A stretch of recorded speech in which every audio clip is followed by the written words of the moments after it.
Começamos? Muito boa noite a todos bem-vindos, online, os presenciais. Apesar do terrorismo que o sistema meteorológico faz, para variar errado, que disse que ia cair o mundo agora de noite, nada de uma paz maravilhosa, um tempo agradável, e nós faremos uma noite agradável também. Vamos falar hoje de um tema muito controverso, porém multimilenar, que é o voltar a viver em outro corpo e a teoria da reminiscência.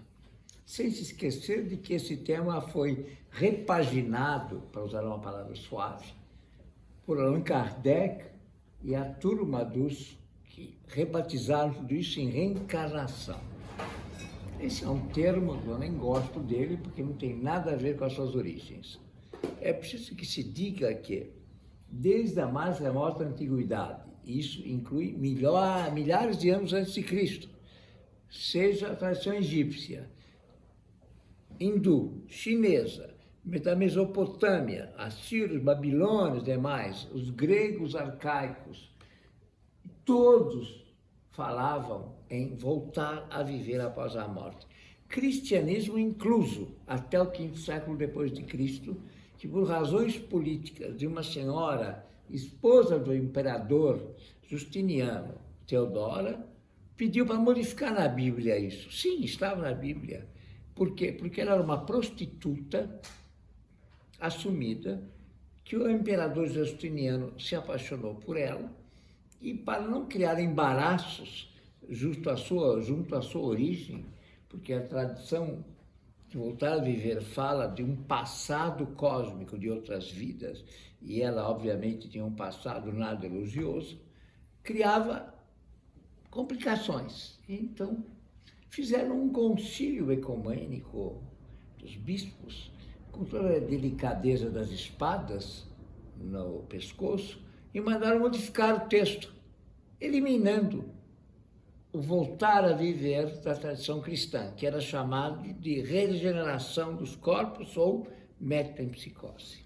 E aí, durante muitos séculos, não se falou mais nisso na tradição cristã, e era assim entendido de que você vivia bonzinho, ia para o céu, não era comportado, ia para o inferno. Essas ilusões que nós temos até hoje, pretensamente bíblicas, que de bíblica não tem nada. Mas, enfim, essa é a história que nós vamos resgatar aqui. Nós vamos falar da história original, desse voltar a viver de grandes autores e grandes pensadores que sempre celebraram, vamos usar a terminologia original, regeneração dos corpos ou metempsicose. Vamos esquecer este termo modernista de reencarnação que é desconhecido.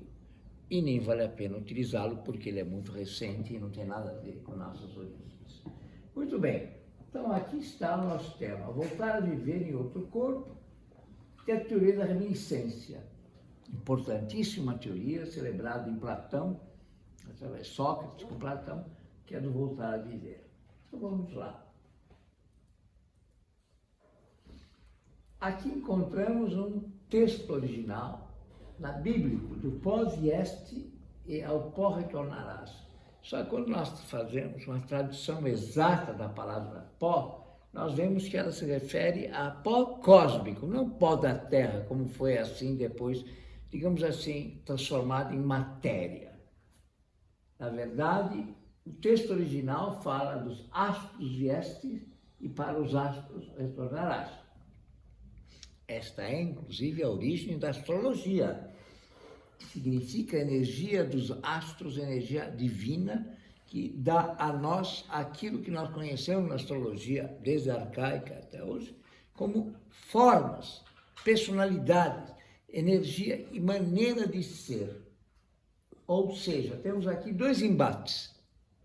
Um é a memória cósmica, outro é a memória genética. Lembrando que em toda a nossa construção, digamos assim, pseudocientífica, porque não tem o menor fundamento se ficar só nela, a gente só entende que a nossa memória RNA, DNA, etc., é só genética. Não passa disso. Agora, o que quer dizer memória genética, ninguém explica. O que quer dizer que num ponto infinitamente pequeno da célula, dos DNAs, RNA, tem não só a cor dos seus olhos, tem a tua personalidade, tem o teu jeito de ser. Como que jeito de ser cabe num ponto infinitamente mínimo do DNA, ninguém explica, nem sabemos como. Um mistério cósmico, eu diria. Na verdade, não passa de uma especulação metafísica de segunda classe. Não dá para explicar como que o indivíduo chega a uma personalidade. Não dá para explicar um Mozart com 5 anos de idade tocando para o rei da Prússia, já sabendo tocar piano, algo que é dificílimo. Não dá para explicar um Einstein. Não dá para explicar um Beethoven. Aliás, não dá para explicar a sua própria personalidade. Quando nós vemos que ela nasce pronta. Diga. Sem contar que pensar que um Mozart com 5 anos consegue fazer isso é um tanto cruel, tanto com quem não consegue fazer, pensar que foi só uma loteria que você não se deu bem, quanto também diminui a própria capacidade do Mozart, pensando que é uma questão de sorte, pura e apenas. Pior ainda, né? Você colocou muito bem, coloca por um acaso misterioso. Que de mistério não tem nada. Então é um mistério de um... Como é que eu vou explicar pela genética um Einstein? Ou um Freud, ou um Mozart, como você muito bem lembrou, ou um Beethoven, que aliás era filho de mãe sifilítica. Ele herdou a surdez, ok. Existe a herança genética? Existe, mas ela está longe de explicar a nossa herança cósmica, que está na nossa personalidade. Eu vou mais além. Como é que eu vou explicar as escolhas afetivas e eróticas da gente? Não tem relação de parentesco. Embora toda a nossa estrutura, inclusive social e política, seja baseada nas relações de parentesco, filhos herdam o que os pais deixam, por exemplo. Típico, né? Mas esta união entre esse homem e a mulher não tem nada de genético. Ao contrário, é completamente desaconselhado que haja uma união com parentesco genético. É a famosa hemomixia. Teremos problemas sérios com a genética. A genética nos diz que devemos manter relações fora do parentesco para um casamento saudável. O que produz, então, esta união não é genética, é antigenética, eu diria, mas ela traz relações genéticas. Então, há um erro gravíssimo na nossa concepção do que é herança, porque ela pode ter aspectos genéticos, mas ela se funda em aspectos cósmicos, que é aquilo que os antigos gregos chamavam de empatia. Empathos, aquilo que produz atração. Simpathos, atração. Antipathos, afastamento. Ela não é genética, nem pode ser, e se for é um problema. Esta é uma parte que nós estamos devendo gravemente. A pesquisa das relações cósmicas das pessoas. Não só nas atrações, mas de onde vêm estas heranças extraordinárias que falamos agora desses gênios. Como é que eu posso explicar um Van Gogh? Ou qualquer outra preferência e identidade. Então, aqui está o problema muito bem colocado, para que a gente coloque as barbas de molho. Os que tiverem, os que não tiverem, pode colocar a cara de molho, que dá certo do mesmo jeito.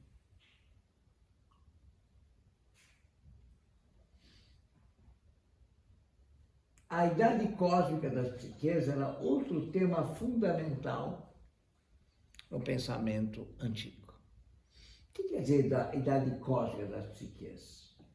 Sua memória reside nos talentos, carismas, em grego, carisma, ou nos débitos, prisões ao passado. Nós temos uma concepção que a gente pouco percebe, mas que é uma realidade muito importante, que independente da idade física das pessoas, existe uma outra idade. Sócrates falava dela muito bem. Existe uma idade cósmica, as chamadas almas velhas, aquelas pessoas que parecem que já nascem sabendo das coisas. ou já tendo uma visão iluminada e outras não. Exemplo, o Leonardo da Vinci, falaremos daqui a pouco dele. De onde veio tudo isso?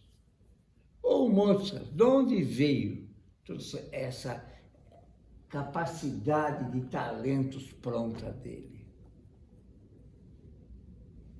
Outro grande gênio, seja na música, na arte, na dança, na física, na matemática, meu Deus do céu. Como é que eu vou explicar um Einstein a partir dos seus pais? Ou um Freud, para citar pessoas mais conhecidas, né? É, por exemplo, muito simples, né? De pessoas como nós. Então se percebe que esse indivíduo não tem nada a ver com os seus pais. Isso não desvaloriza os pais, nem desvaloriza ele, mas é uma realidade própria de cada um que não dá para explicar por herança genética. Não dá para se reduzir. Ah, ele é filho de peixe. Tal pai, tal mãe. Tal filho, tal filha, igual filha. É cômodo para nós dizer isso, né? Existia até uma tradição na Europa muito recente que as pessoas tinham um péssimo hábito. Ela nasceu. O nome dela era Roberta. Não, não era Roberta. Roberta de Castro, porque ela herdou o sobrenome por identificação genética, né? Ninguém chamava ela de Helena de Castro, não, era a Castrinha. É brincadeira. Ele é filho dos Santana. Roberto Santana, mas ele é o Santantinha. Quer dizer, ele como ser próprio não existia. Como algo além, ele era uma mini versão das origens genéticas, a tal ponto a coisa acontecia. Na desvalorização do feminino era igual. A coitada da mulher casada perdia o sobrenome, só recentemente agora reconquistamos isso. Ela não tem nem direito de manter a sua identidade de nomenclatura. Isso não seria um mal das sociedades mais antigas? Porque os chineses, por exemplo, mais que não tenham isso, mas eles têm todo o peso de ter que levar o nome da família junto e se desonra naquilo ali, a pessoa perde o valor também como indivíduo, né? Isso acontecia também na Europa.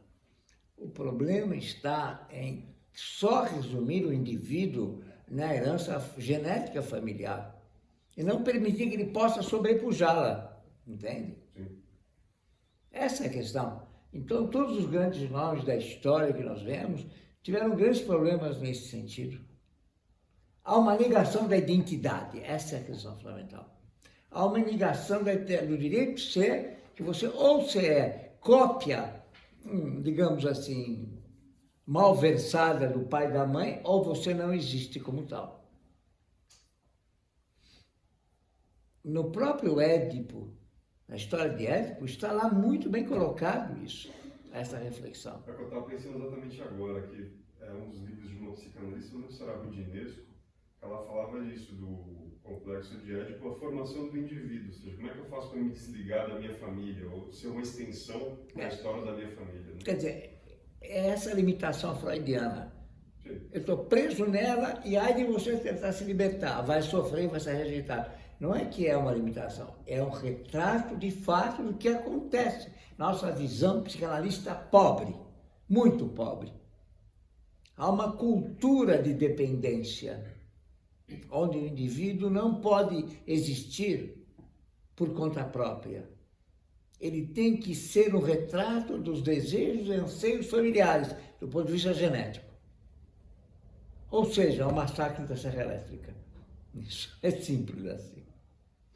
Nós estamos aqui para mostrar que não é sempre assim, que houve momentos extraordinários da civilização onde isso pôde acontecer e temos a obrigação de fazer esse resgate. Sabe por quê? Porque é um sofrimento enorme de muitas pessoas presos, seja homem, seja mulher, de seguir essa prisão familiar que atende pelo nome de genética, que é um nome falso, na verdade. Prosseguimos. Sobre a memória das vidas passadas, essa é a questão que sai fora do âmbito da genética. Existe uma memória genética indiscutível. os olhos azuis, os olhos não sei o quê, a cara parecida, etc. Mas não podemos resumir a cara e o corpo ao psiquismo, à estrutura espiritual e psicológica do indivíduo. A semelhança física não determina a natureza e a essência psíquica e cósmica do indivíduo. Então, aqui nós vemos uma observação bem da história genética, né? Da história das vidas passadas, aí, ó, o papiro egípcio, 3.000 anos antes de Cristo. Antes de nascer, a criança já viveu e a morte não é o fim. A vida é um evento que passa como o dia solar que renasce. Veja só como eles respeitavam a história cósmica de cada ser humano. Platão colocou isso muito bem,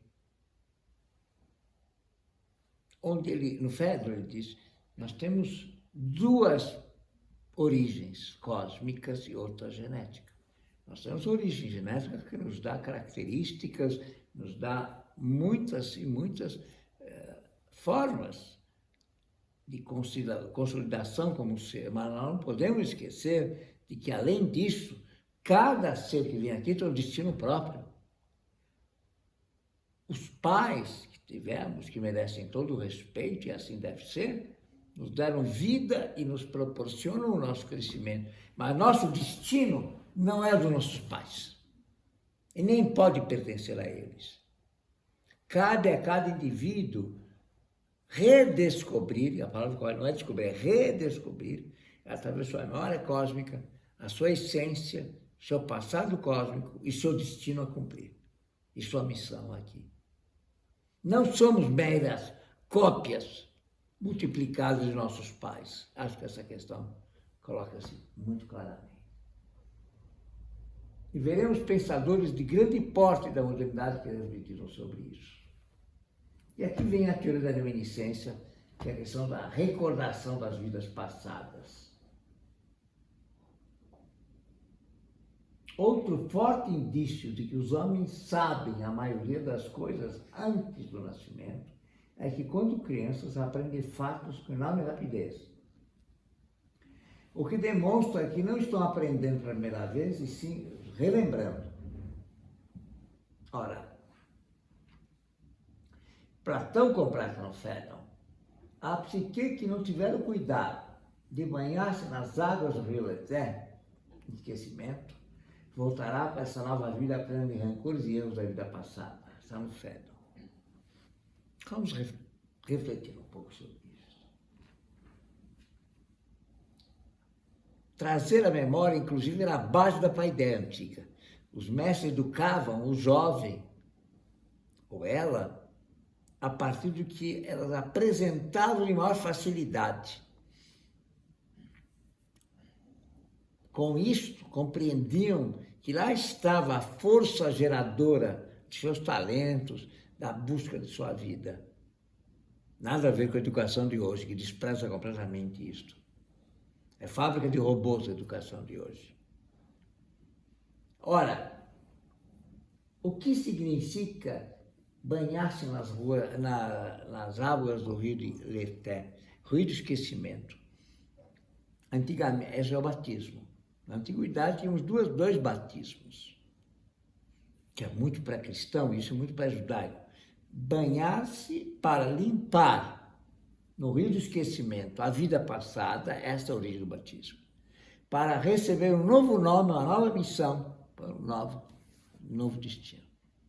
Portanto, tínhamos uma paideia, uma educação totalmente voltada ao indivíduo fora de sua origem familiar, ou seja, pai e mãe. Ele tinha um destino próprio e ele deveria ser respeitado como tal. E não uma cópia do pai e da mãe, a ponto de não ter o sobrenome, se fosse mulher, a ponto de que copiar a profissão do pai e essas coisas absurdas que nós assistimos. Que dirá do ponto de vista religioso. Então, esse banhar era a segunda etapa do batismo. A primeira é quando nascia. recebeu um novo nome. E quando morria, se banhava novamente para entregar a vida, entregar a personalidade para se preparar para um novo caminho, porque ele ia voltar os astros, essa psique, e receber uma nova missão, uma nova vida a cumprir. Esta é a origem fundamental da astrologia, aliás.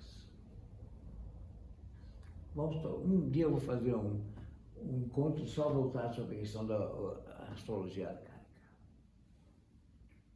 Hermes, o Mercúrio romano, é o deus dos caminhos de Psicopompo. Ele é o condutor dos homens para a metamorfose e a metapsicose. Metamorfose é a sua evolução nesta vida. Você vai reparar, a gente nasce e morre várias vezes aqui. E para a metempsicose, a psique que evolui, que era uma nova vida em outro corpo. E aqui temos uma observação muito própria de Hermes, que tanto nos diverte, para que você não leve tudo tão a sério. Na vida tudo é jogo e comédia. Nada merece ser levado muito a sério, a começar por você. Aliás, você sabe que eu aprendi na minha vida que não tem coisa mais chata que pessoas que se levam a sério. Como são insuportáveis essas pessoas. Nietzsche, então, no século XIX, conhecemos muito bem isso, comentado de que o nível de inteligência de uma pessoa é medido pelo nível de humor que ela é capaz de usar. Pobres daqueles que se levam a sério e não admitem a graça da vida. Como são chatas essas pessoas. Concordo em pleno número, gênero e grau. Tem coisa mais chata que pessoas metidas a sérias, né?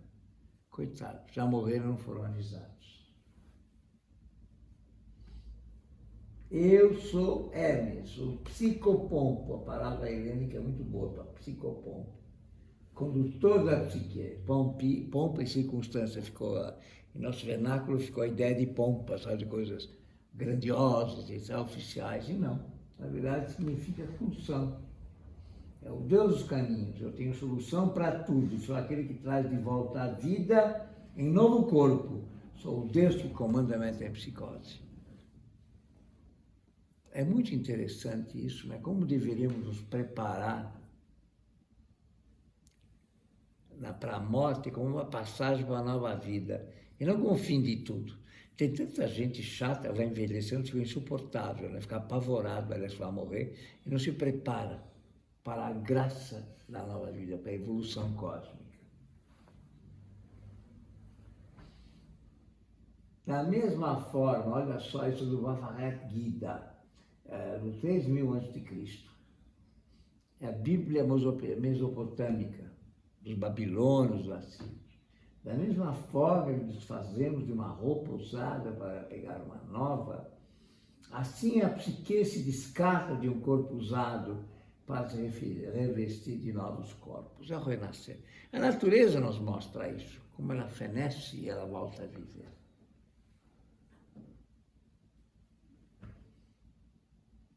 Aqui nós vemos uma reflexão de Pitágoras sobre a metempsicose e a regeneração.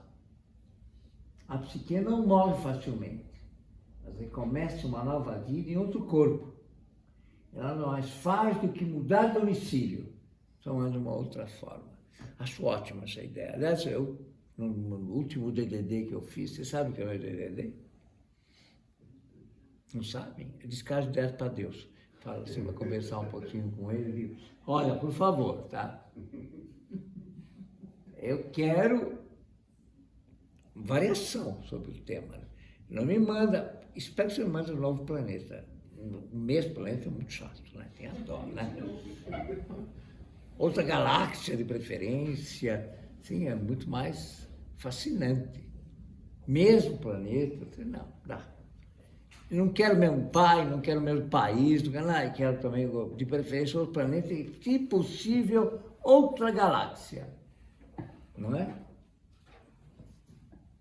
A gente quer novidade, né? Porque daqui eu já estou por aqui, eu estou cheio daqui. Essa terra não é brincadeira, né? Fala sério, gente. Esse Deus aqui não era, sei lá quem é, Deus ou deuses, pelo amor de Deus, pensem um pouquinho. Mandaram um planeta que os animais se entrecomem e falam que isso é misericórdia. Não pode falar misericórdia que um come o outro. Por favor, falam da bondade infinita. Que bondade! Guerra que não acaba mais. Para completar, é um vírus atrás do outro. O último foi o tal do Covid, né? Que diversão é essa? Mandar esse vírus para matar a gente. Não achei engraçado. Esse foi o meu último DDD, sabe como é que é? Tenha dó. Que planeta é esse? Esse é um planeta louco aqui.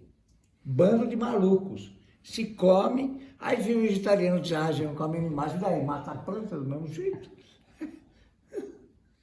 Qual é o problema aqui? Nós trouxeram um planeta para que a gente se alimente da morte. Essa é a questão. Pode ser vegano, vegetariano ou animalano. Come do mesmo jeito para matar. Todas as religiões sagradas da antiguidade ensinavam a você, já que você tem que se alimentar da morte alheia, minimiza pelo menos, né? Só isso, mas evitar não dá. Tem uma saída? Tem, os frutos. Por isso que os antigos egípcios e as antigas religiões consideravam os frutos da terra como alimento sagrado. Porque é o único alimento que não se alimenta, que não usa a morte para viver. A macieira, você tira o fruto, você não mata a macieira. A uva, alimento sagrado, por quê? Porque ela traz o vinho, a alegria da vida, mas não mata a videira, você tira. O pão é sagrado, o pão e a cevada, fala-se até na tradição moderna muito mais correta, aliás, de que pão, corpo de Cristo, vinho, sangue de Cristo. Por quê? Porque são dois alimentos que dão forma e força sem se alimentar da morte. Tão óbvio, tão simples, né? Recado para os naturebas de plantão, para os veganos, etc.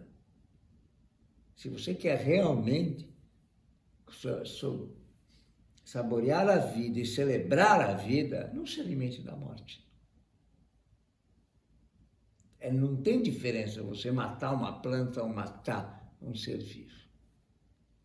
Este é o nosso caminho em direção àquilo de buscar uma nova vida. Mas, infelizmente, não aprendemos essa lição ainda. Nos alimentar de coisas que não custem a morte. Além disso, só temos uma alternativa. Há alguém que não merece morrer, está na mesa. Há alguém que não merece estar sentado para se alimentar daquilo que está na mesa. Tão simples assim, né? Então, está aí a grande lição que temos que aprender. Agora, não me pergunte por que nós temos que se alimentar da morte nessa vida, né? Essa natureza maravilhosa, eu escuto tantos imbecis falarem, a natureza é linda e maravilhosa. Sim, tem aspectos lindos, mas tem outros aspectos assustadores. O chacal observando a serva que dá para a luz, para devorar o filhote e matar a mãe também, não é nada maravilhoso.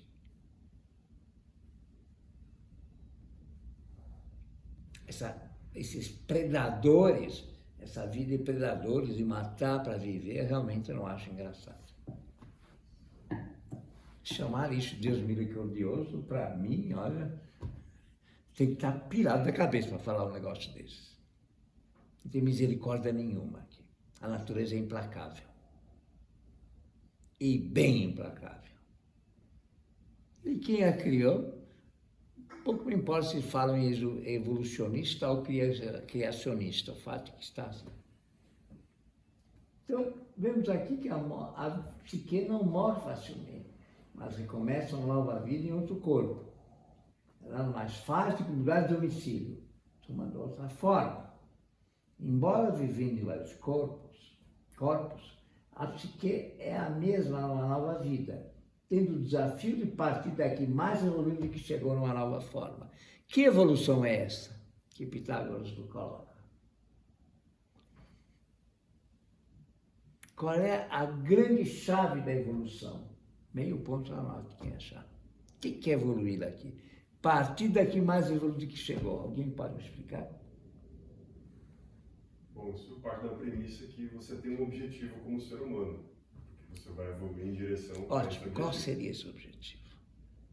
Bom, tem a ver com beleza, bondade e verdade, que é o tripé de... O nobre, belo e justo. Ganhou meio ponto, é isso mesmo. Ser cúmplice da criação. Celebrar a vida acima de tudo e não a morte. É a única possibilidade que nós temos. Como está escrito no Oráculo de Delfos, tem um aforismo que diz: a única possibilidade dos homens superarem os animais que se entrecomem é não se alimentarem da morte e celebrarem a vida. O homem não é imortal como os deuses, mas ele pode ser criador como os deuses. Mas esta criação tem que celebrar a vida, não é qualquer criação. É a criação que celebra e consolida a vida. E, aliás, esta é a base da medicina hipocrática. Buscar cura, minimizar o sofrimento, sempre que possível. Sustentar a vida. Nunca sustentar a destruição e a predação. Isto é a nova forma. Portanto, no entanto, ela também pode ser abandonada, a psiquiatra. Estamos cheios de psiquiatras abandonadas aqui, né? Acho que o número 1 é o seu Donald Trump, acho que eu me esqueça. Abandonar, chegar ao fim da vida do mesmo estágio até menos evoluída, correndo, então, o risco de se desfazer e nunca mais voltar a viver. Isso é uma questão muito importante colocada entre Platão e Sócrates. A imortalidade da psique não é líquida e certa. É árdua conquista. Compete a nós consolidá-la e evoluir. Isso, para mim, é a verdadeira educação. O único objetivo da educação era evoluir nesse sentido. Engraçado que essa questão do nunca mais voltar a viver conversa um pouco com uma ideia de juízo final, né? De ser eliminado do livro da vida, de certa maneira. Né? É só que é individual, não é universal. O juízo final é colocado como os grandes pecadores que serão liquidados de uma vez por todas. Eu acho isso um pouco excessivo e exagerado. Calma. Existem indivíduos que eu não preciso pagar por esses malucos por aí, né?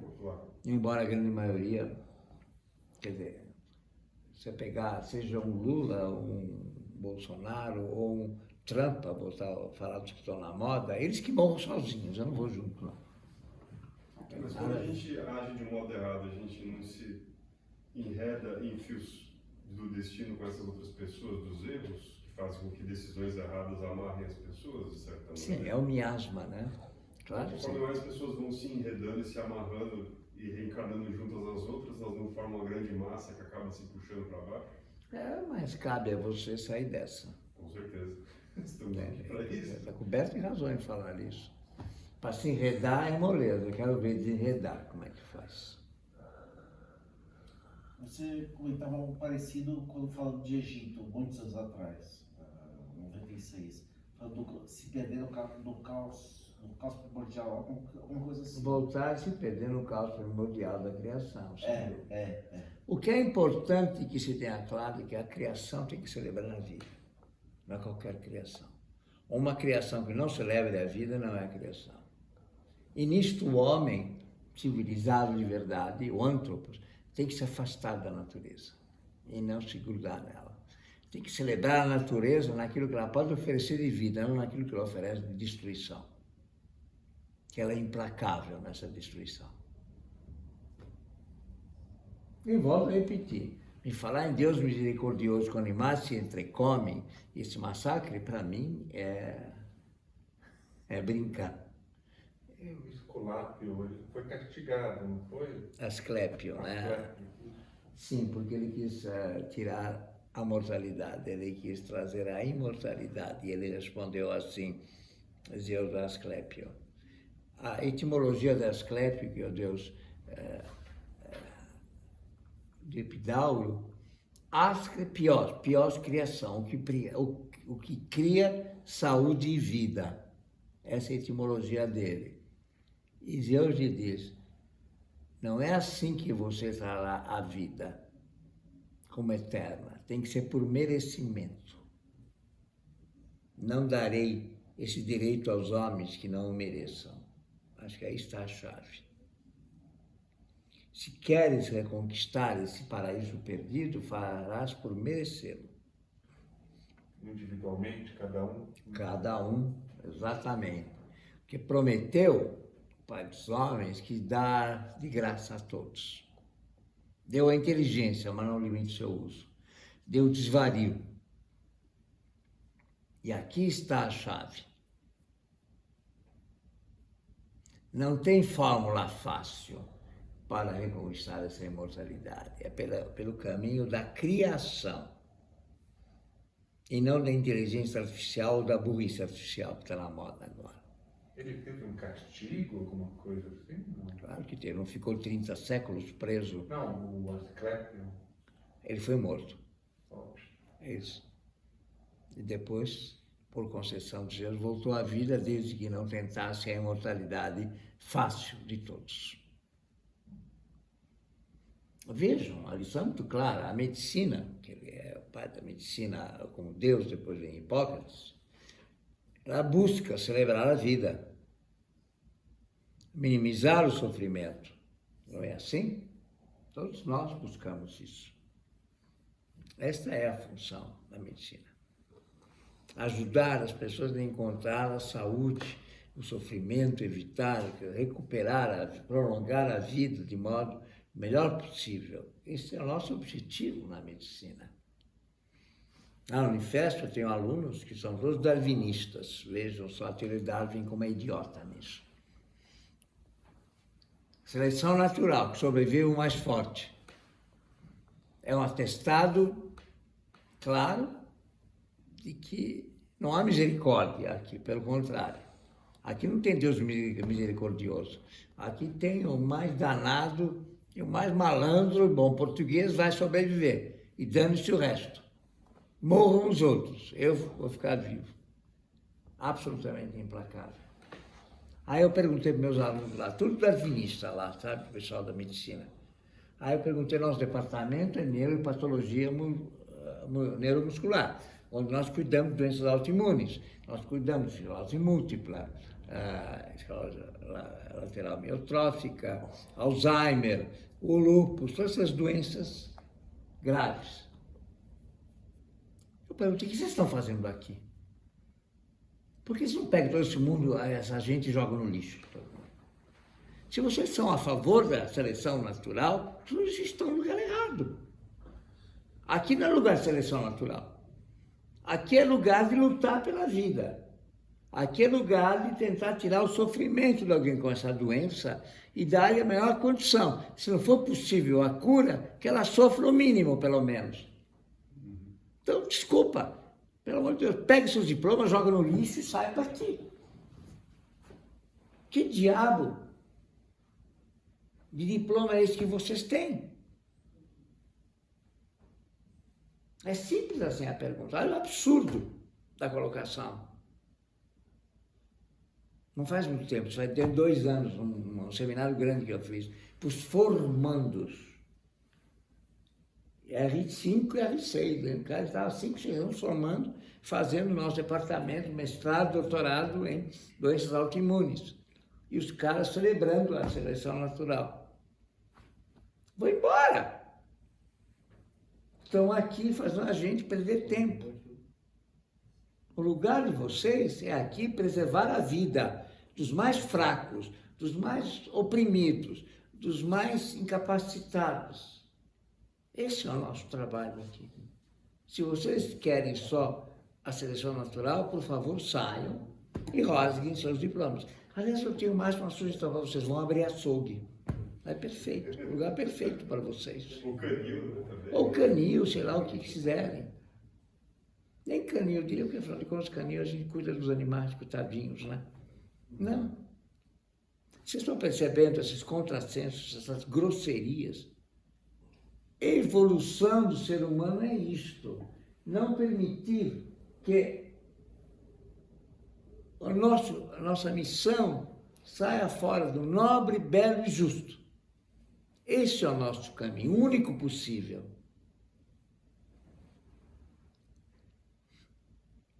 Joseph Campbell, muito irônico, como sempre, ele disse uma vez perguntado sobre isso, mas e a natureza, como é, etc. E esse monoteísmo que se prega, Deus misericordioso, ele respondeu, olha, me desculpe, mas o monoteísmo é para as massas, o politeísmo é para os iniciados. Os grandes iniciados sabem que existem divindades a favor da vida e outras energias que são a favor da destruição e da morte. Eu não posso aceitar essa simplicidade desse monoteísmo. É para a ignorância mesmo. Está aí a resposta. Quando você diz que quer nascer para uma outra galáxia, eu penso uma coisa interessante. Porque talvez os astros que a gente pode estar ligado, né, quando esses astros que dão dons, eles podem não ser dessa galáxia. Né? Eu acho que não são mesmo. E até o fato de ser dessa galáxia não significa que tem a mesma natureza e essência. Porque a nossa galáxia, aqui, pelo que me consta, tem 100 bilhões de estrelas. Só a nossa galáxia tem 100 bilhões de estrelas. A limitada astrologia, a astronomia, aliás, de hoje, ela detectou num círculo pesquisável do radiotelescópio 20% do que é possível detectar até hoje. E nesses 20% do seu círculo de pesquisa, detectou mais de 300 milhões de galáxias. Cada uma com mais de 100 bilhões de estrelas. Isso é só 20% de um espectro pesquisável, que dirá do resto. Então, a ideia aqui é absurda. São centenas de trilhões, que nós estamos falando em bilhões, de trilhões de estrelas. Eu poderia pedir, por favor, mande para algum lugar mais, pelo menos diferente, né? Isso me despreocupa um pouco, porque eu tenho o Saturno na casa 12, né, que é algo que não é nada bom. Faça o melhor que você pode, é o que basta. O resto, sabe, o resto é resto. Nós não temos a menor capacidade de compreender o que são esses trilhões de estrelas em inúmeras galáxias. Sabe o que é esses 300 milhões de galáxias? Num espaço de 20% pesquisável. E que dirá que tem mais?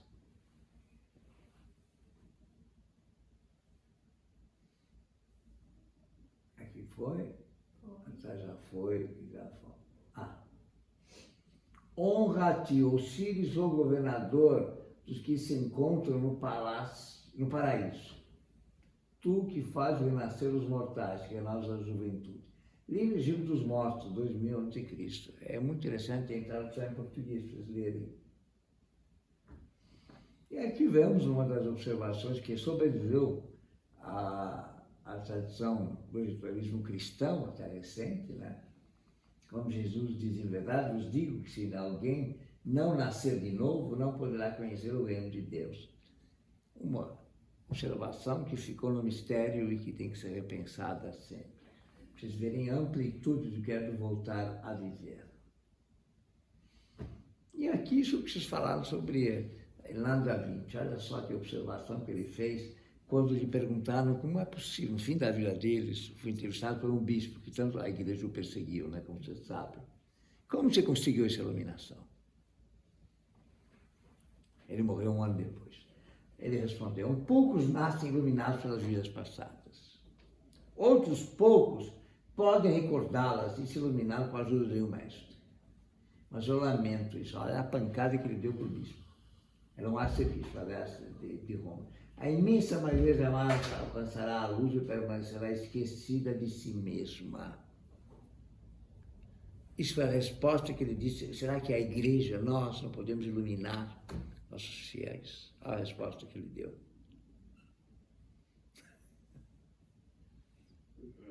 É óbvio que nunca igreja alguma poderá iluminar ninguém. Igreja quer rebanhos, quer idiotas. Não quer pessoas iluminadas, obviamente. É toda instituição de poder que é isso, né? Claro, claro. Agora vamos ver aqui algumas observações geniais. Voltaire, veja, nossa era moderna. Nascer e renascer não é mais surpreendente que nascer uma única vez, pois toda a natureza é ressurreição. Voltaire. Vamos ver Goethe, o grande Goethe, hein? Estou certo que estive aqui, como estou agora. 1000 vezes antes, espero 1000 vezes voltar. A alma do homem é como a água, vem do céu, sobe para o céu, para depois voltar à terra, num eterno ir e vir. Olha, o grande Goethe. Dispensa comentários. E agora vamos a Schopenhauer. Essa é a mais irônica de todas.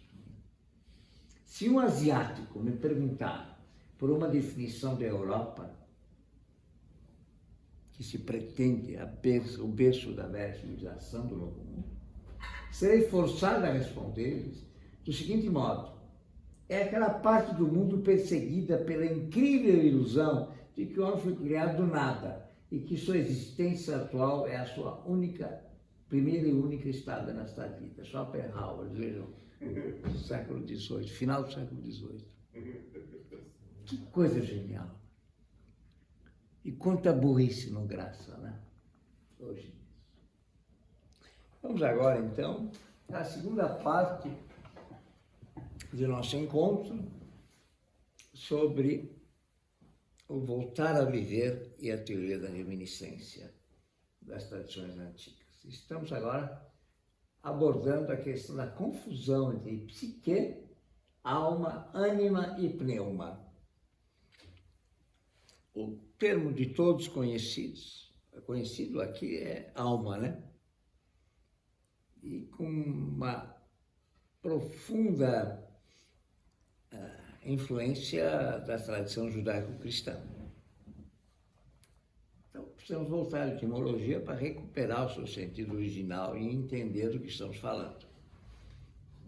Porque para o pensamento helênico, pré-helênico, nós vamos ficar no helênico, que é mais fácil de compreender,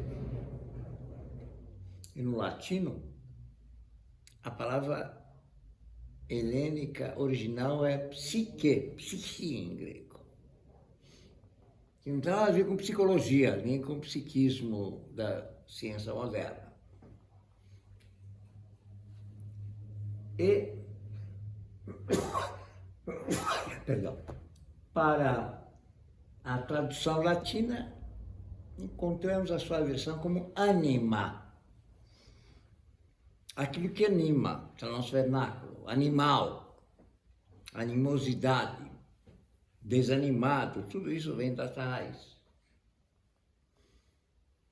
E as pessoas imediatamente perguntam, como assim? Que alma tem a ver com anima, com animar? Pois é. Mas assim é a origem. E ela não significa algo imortal, necessariamente, não é uma mortalidade comum, mas não é a imortalidade da tradição judaico-cristã. Você vai para o céu, aquela história toda. Não. Psique, ou ânima, como Jung percebeu muito bem, na psicologia analítica, é uma energia que constitui a nossa personalidade, se quiser uma linguagem mais moderna. Nossa natureza e essência, cuja origem vem de outras vidas. Ela não vem do nada, como a psicologia moderna é completamente incompetente nisso. Ela fala de personalidade, como cada um tem o que quer, descreve, não tem a menor ideia de onde se originou. No máximo, vem com aquela conversa mole, herança genética. Mas que herança genética? Então, vou explicar a personalidade do Beethoven de herança genética. Ou de um Einstein. Quer dizer, a especulação beira o nível do ridículo, para não dizer grotesco. Então, aquilo que anima, a palavra é essa, aquilo que anima, aquilo que dá movimento e força à nossa matéria é o que se chama psique. É imortal? Não é. É mortal? Também não. É algo intermediário entre o mortal e o imortal. Por quê? Porque representa aquela forma de ser que vem ao longo de várias existências se aperfeiçoando, que vem trazendo de nós nossa natureza, nossa essência ao longo de várias vidas. Vejamos aqui, então, essa confusão entre psique, alma, ânima e pneuma. Primeiro, os textos antigos não falam sobre alma, nem existe essa palavra. Falam sobre psique e falam sobre pneuma, que está no nosso vernáculo. Quem não conhece pneu, pneumático, triste, né? Mas pneumaticó, que derivou pneumonia, quer dizer espiritualidade. Vejam como os vernáculos deturpam e se transformam e perdem o significado. O que é pneuma para nós? Pneu, né? Pneumático no máximo. E olhe lá. Porém, inclusive no grego moderno é mantida essa tradição. Pneumatikó, em grego, quer dizer espiritual. Santíssima Trindade, que vem do grego, quer dizer agiopneuma, agio, santo. Pneuma, pneuma. Santíssima Trindade é isso. Portanto, preciso recuperar esses aspectos muito importantes. E mostra que o pneuma, que a espiritualidade estaria mais perto da nossa ideia de alma na modernidade, significa aquilo que é imortal, que é o espiritual. E psique não representa nem psiquismo e nem alma, representa aquela energia que dá movimento à vida. Agora entendemos a tradução para o latim, anima, aquilo que anima a vida. Então, é um princípio muito próximo da materialidade, mas que representa essa energia que nos permite evoluir. É que está tão longe das nossas concepções que fica até difícil de entender. Então, vamos lá. A palavra alma é uma corruptela do latim anima, que derivou também as palavras animal, seus derivativos, ânimo, desânimo, entre outros. Não é mais do que isso. A psique não é psiquismo, é nossa essência, que se desenvolve ou se esvai nas diversas existências em muitos corpos, indo em direção à imortalidade ou se dissolvendo no caos primordial. Vamos traduzir melhor. É nossa natureza e essência, nossa visão de mundo, nossa maneira de ser. É aquilo que caracteriza a Gladys, aquilo que caracteriza ele. É isso que é psique. É sua forma única, inimitável, que faz de cada um ser único. É isso que dá colorido à nossa matéria. Pronto. Ao nosso corpo. Fica claro agora, a psique é nossa essência e desenvolve, se esvai nas diversas existências. Muitos corpos, indo em direção à imortalidade ou se dissolvendo no caos primordial. Por que ela vai à imortalidade ou ao caos primordial? Porque está em nossas mãos a evolução ou involução. Essa é essa grande charada.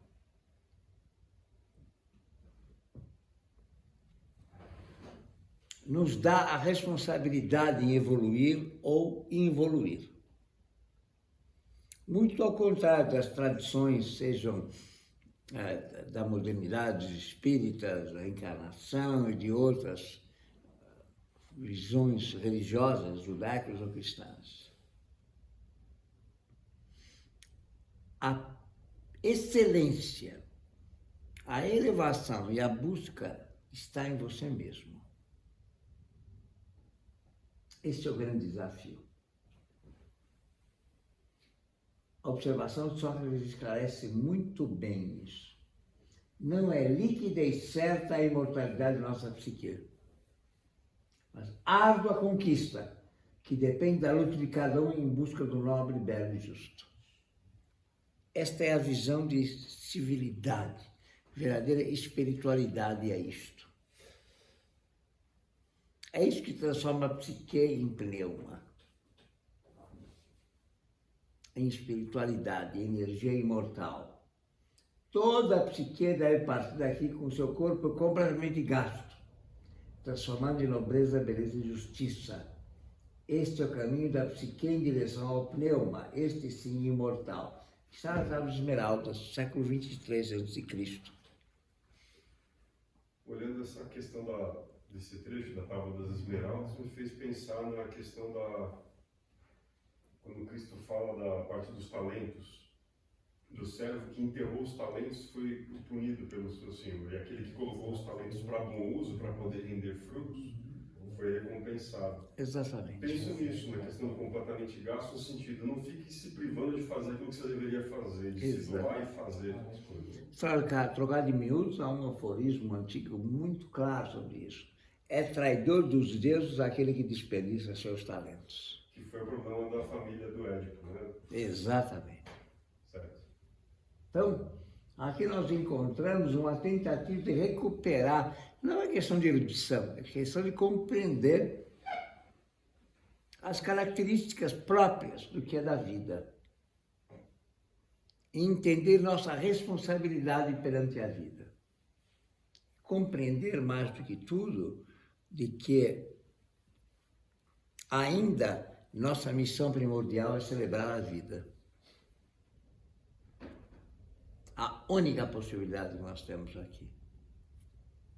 Isso não quer dizer menosprezar a natureza, prestem atenção, seja ela implacável, nós precisamos respeitá-la, do modo que ela é, com a sua natureza, com a sua essência.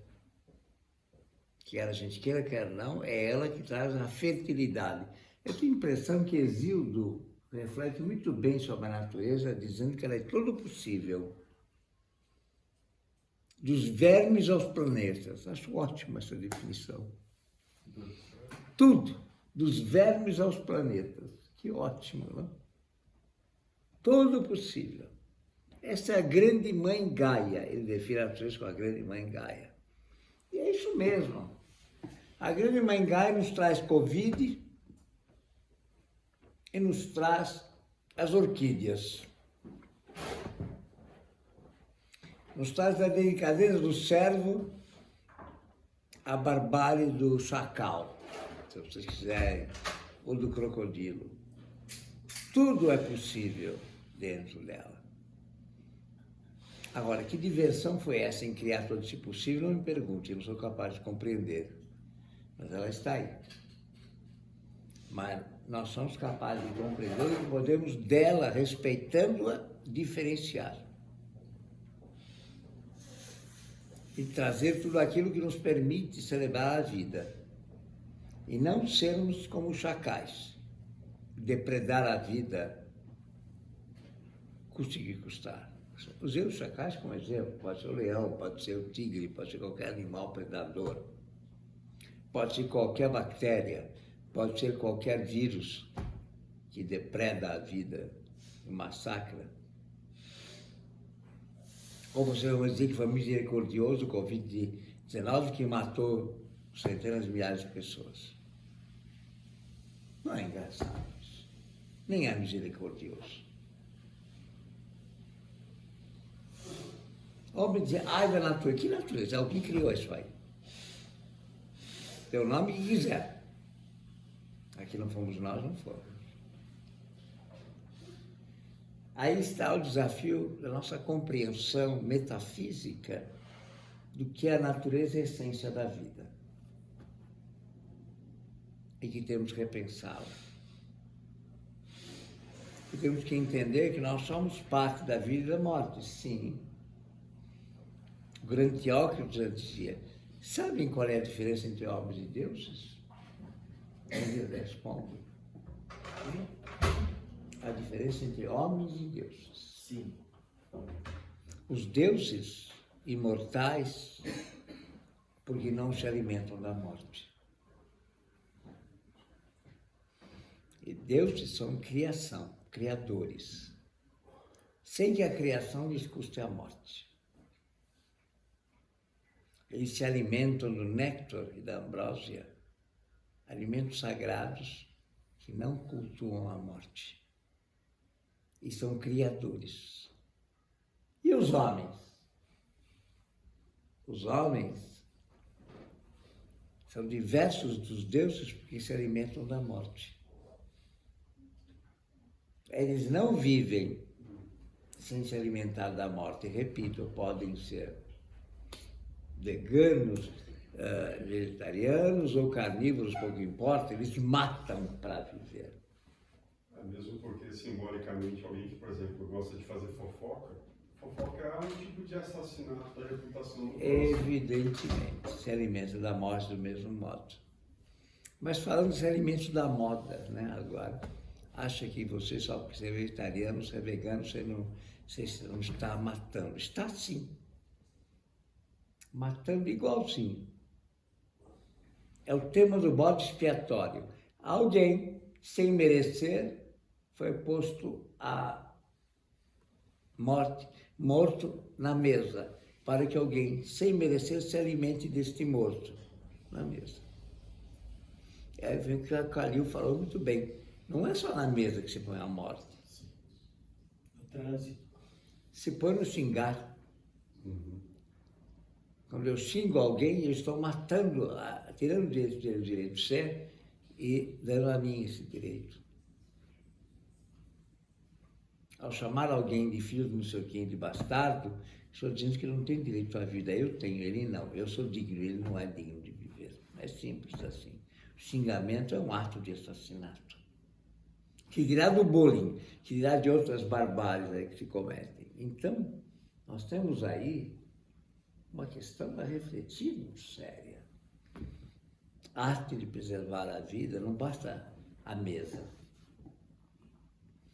É preciso os atos que celebram a vida. Como aquilo que eu falei no primeiro tempo nosso sobre os darwinistas e a preservação da vida daqueles que são doentes. Se eu luto para preservá-los, essa é a essência da medicina. Essa é a essência de toda e qualquer saúde da saúde. A ciência da saúde procura preservar a vida e dar-lhe a melhor condição de viver. Não basta viver como morto-vivo, mas viver com dignidade. Dignidade tem a ver estar em harmonia com aquilo para o qual foi feito. É claro, com o direito de ser pleno. Senão jogamos fora toda a nossa ciência chamada medicina. Toda a busca de biologia. A nossa luta insana que foi para encontrar a vacina para o Covid, enquanto matava centenas de milhares de pessoas. Por que fizemos isso? Apenas um exemplo, tantas outras. Nossa luta contra a AIDS, nossa luta contra outras e tantas doenças. O que queremos? Dar vida com dignidade. A natureza não está nem aí. O bichinho quebrou a perna, vai ser devorado na próxima esquina, seja ele qual for. Pode ser um leão ou pode ser um cervo. Na natureza, ou você está íntegro e forte, ou você vai dançar rapidinho. Então, aí são reflexões tão esquecidas, que deveriam ser a base da nossa educação. E não só aprender a ler e escrever, que é fundamental, claro, mas esquecer de ensinar a preservar a vida nas escolas e tolerar o bullying. Acho que os bárbaros e os trogloditas estavam melhores do que a gente. Esquecemos o que é essencial para a vida. E esses princípios são mais do que genéticos, são cósmicos. É lá que está a questão da psique e do pneuma. Essas coisas se praticam no cotidiano.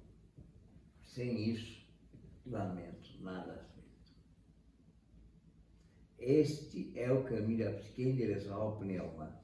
Este sim, imortal. esta chama da busca da imortalidade está na essência mais elevada da condição humana. Se não, como eu disse aos meus alunos, abram um açougue, é mais prático. Pronto, é mais prático. Lá você pode defender de fato Darwin. A carne melhor é que melhor sobreviver, não é? É simples assim. Lá na ironia, precisamos levantar o véu de ídolo, como dizem, né? Cair na realidade. Então, aqui está o escraveiro sagrado egípcio, como símbolo da ressurreição. Voltar a viver é para se evoluir.